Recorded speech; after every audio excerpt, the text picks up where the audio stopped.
Hi all, അസ്സലാമലൈക്കും. Welcome back to Silna's kitchen. ഇന്നത്തെ recipe ഭയങ്കര വെറൈറ്റി ആയിട്ടുള്ള എന്നാൽ നല്ല സിമ്പിളും ആയിട്ടുള്ള ഒരു അടിപൊളി ടേസ്റ്റി ആയിട്ടുള്ള പലഹാരത്തിൻ്റെ റെസിപ്പിയാണ്. എത്ര കഴിച്ചാലും മടുക്കാത്ത, അധികം എണ്ണ കുടിക്കാത്ത ഒരു അടിപൊളി ടേസ്റ്റി ആയിട്ടുള്ള പലഹാരത്തിൻ്റെ റെസിപ്പിയാണ്.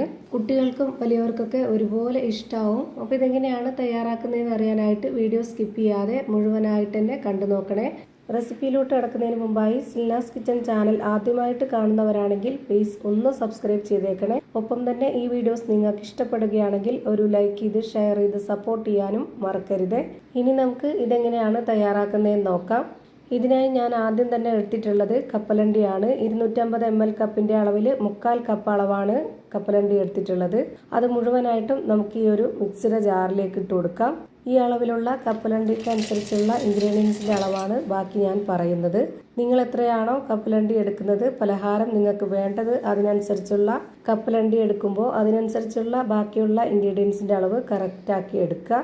ഞാനിപ്പോൾ ഇവിടെ 250 ml കപ്പിൻ്റെ അളവിൽ 1 കപ്പ് ശർക്കര ഉരുക്കിയതാണ് ഒഴിച്ചു കൊടുത്തിട്ടുള്ളത്. 200 ഗ്രാം ശർക്കരയിൽ 250 ml കപ്പിൻ്റെ അളവിൽ വെള്ളം ഒഴിച്ചു കൊടുത്തിട്ട് അതിനനുസരിച്ചാണ് നമ്മളിപ്പോൾ ഇത് ഉരുക്കിയെടുത്തിട്ടുള്ളത്. അത് മുഴുവനായിട്ടും ഒഴിച്ചു കൊടുത്ത ശേഷം പിന്നെ ഇതിലേക്ക് വേണ്ടത് തേങ്ങ ചിരകിയതാണ്. 1/2 കപ്പിൽ 1 കപ്പ് നിറയെ ചിരകിയ തേങ്ങയും ഇട്ട് കൊടുത്തിട്ടുണ്ട്. പിന്നെ ഈ ഒരു പലഹാരത്തിന് നല്ലൊരു മണത്തിന് വേണ്ടി 2 ഏലക്കയും ഇട്ട് കൊടുത്തിട്ടുണ്ട്. ഇനി ഇത് നന്നായിട്ടൊന്ന് അരച്ചെടുത്ത ശേഷം ആ ഒരു മിക്സ് ഇതുപോലൊരു പാത്രത്തിലേക്ക് മുഴുവനായിട്ടും ഒഴിച്ചു കൊടുക്കുക. ആ ഒരു ശർക്കര ഉരുക്കിയതല്ലാതെ വേറെ വെള്ളമൊന്നും ഒഴിച്ചു കൊടുക്കാതെ ഇതുപോലെ നന്നായിട്ട് അരച്ചെടുക്കുക. കുറച്ച് കട്ടിയായിട്ടിരിക്കണം. ഇനി നമുക്കിതിലേക്ക് വേണ്ടത് മൈദയാണ്. മൈദ 250 ml കപ്പിൻ്റെ അളവിൽ 1/2 കപ്പ് എടുത്തിട്ടുണ്ട്. മൈദമാവിൽ ചെയ്തെടുക്കുന്ന പോലെ തന്നെ നിങ്ങൾക്ക് ഗോതമ്പ് പൊടിയിൽ ചെയ്തെടുക്കണമെങ്കിൽ അങ്ങനെ ആവാം. മൈദാമാവിലാണ് ഇതുപോലെ ചെയ്തെടുക്കുമ്പോൾ കൂടുതൽ ടേസ്റ്റായിട്ട് തോന്നിയിട്ടുള്ളത്. അതുകൊണ്ടാണ് ഞാൻ മൈദ എടുത്തിട്ടുള്ളത്. നിങ്ങൾക്ക് ഇഷ്ടമുള്ള പൊടി എടുക്കാവുന്നതാണ്.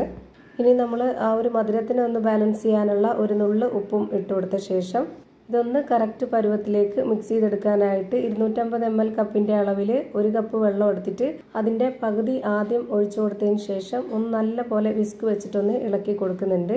പിന്നെ ബാക്കി കൂടി നമുക്ക് ഒഴിച്ചു കൊടുക്കാം.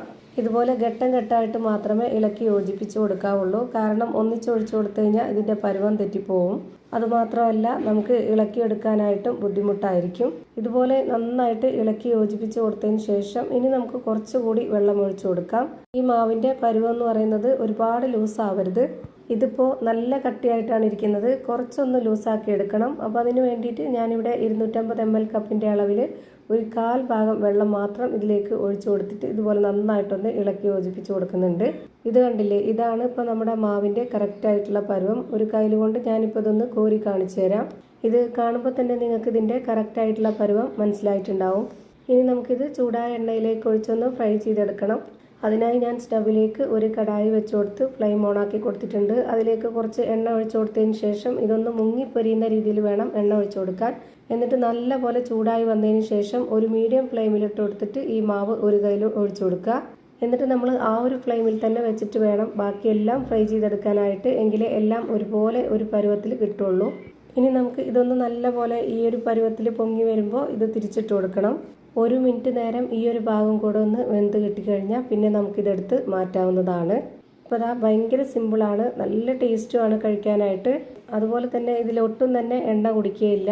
ഇതേ ഫ്ലെയിമിൽ വെച്ചിട്ട് തന്നെ നമ്മൾ എത്ര എണ്ണമാണോ ഫ്രൈ ചെയ്തെടുക്കുന്നത് അതെല്ലാം ഫ്രൈ ചെയ്തെടുക്കുക. എങ്കിലേ എല്ലാം ഒരേ പരുവത്തിൽ നമുക്ക് കിട്ടുള്ളൂ. അപ്പോൾ ഞാനിതാ ഇതിലേക്ക് ഒരു കയ്യിൽ മാവും കൂടെ ഒഴിച്ചു കൊടുത്തിട്ടുണ്ട്. ഇതിൻ്റെ ഒരു സൈഡ് വെന്ത് കിട്ടിയിട്ടുണ്ട്. ഇതൊന്ന് തിരിച്ചിട്ട് കൊടുക്കാം. അപ്പോൾ അതാ 2 സൈഡും ഒരുപോലെ വെന്ത് കിട്ടിയിട്ടുണ്ട്. ഇതും കൂടെ നമുക്ക് എണ്ണയിൽ നിന്ന് കോരി മാറ്റാം. അപ്പോൾ ഇതാ ഇത്രയേ ഉള്ളൂ. ഭയങ്കര സിമ്പിളായിട്ടുള്ള എന്നാൽ നല്ല ടേസ്റ്റി ആയിട്ടുള്ള ഒരു അടിപൊളി കിടിലൻ പലഹാരം റെഡിയായി കിട്ടി. ഇത്രയേ ഉള്ളൂ ഇന്നത്തെ വീഡിയോ ഇഷ്ടമായാൽ ലൈക്ക് ചെയ്യാനും കമൻറ്റ് ചെയ്യാനും ഷെയർ ചെയ്യാനും മറക്കരുത്. അതുപോലെ തന്നെ ഞാനിടുന്ന പുതിയ വീഡിയോസ് നോട്ടിഫിക്കേഷനായിട്ട് കിട്ടുന്നതിന് വേണ്ടി സബ്സ്ക്രൈബ് ചെയ്ത് ബെല്ലൈക്കൺ അമർത്തി അതിൽ ഓൾ എന്ന ഓപ്ഷൻ എനേബിൾ ചെയ്ത് കൊടുക്കാനും മറക്കരുത്. പുതിയൊരു വീഡിയോയുമായി വീണ്ടും വരും. Thank you for watching.